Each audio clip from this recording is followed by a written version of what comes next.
Hey guys, Brittany here, and welcome to Grab You a Glass. We are about to venture into a 4-week series all about rosé.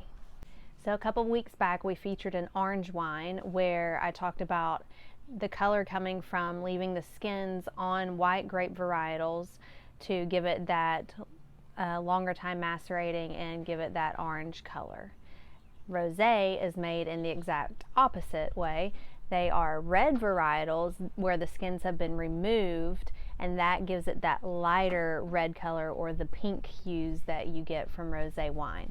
I personally love rosé because truly it can come from any region in the world, and if that region makes red wine, then they can make a rosé.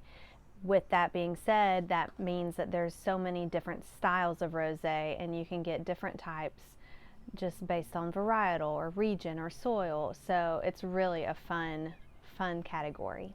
The varietals that are used for rosé really depend on the region that it's being made in.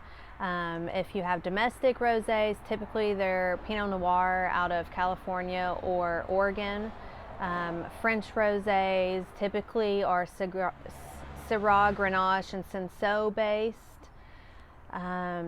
So I actually came across a French rosé recently that I had never heard of before, and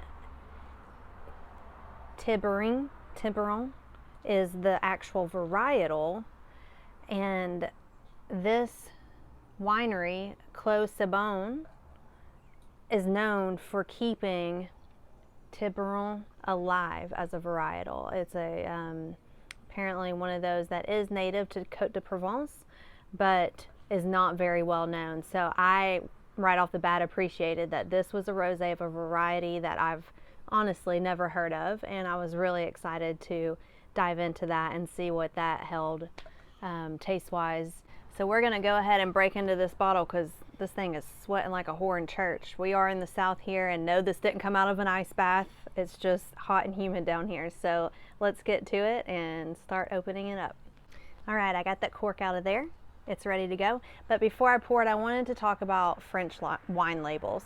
The French very rarely put on their labels the actual varietal. Now this particular label did put the varietal on here, Tibouren, but like I said, it's such a rare variety that most wouldn't realize that that is the varietal. But down here, they're always going to put the region, Côte de Provence, that this wine came from.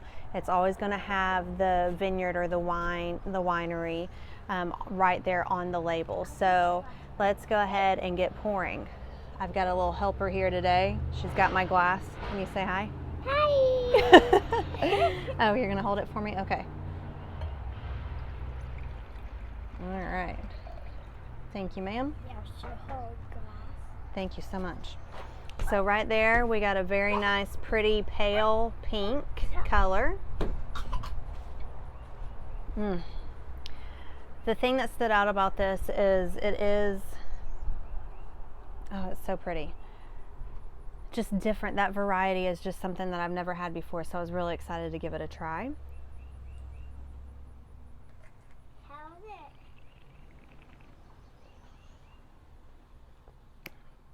So this rosé is weightier than most rosé. There's some nice strawberry notes to it, but also rose petal and almost like a potpourri type deal. But like I said, more weight than most rosés, so that's really fun, and it also gives it the ability to be aged a little bit, and that's another reason why I really liked this rosé. So if you see it out and about, you should definitely give it a go. Grab a bottle. It is a little bit pricier, so it would probably be in the upper 30s, low 40s, but it's definitely worth it. Oh, Hi! can you say cheers? Cheers! Cheers! See you next week for another fun rosé. Bye!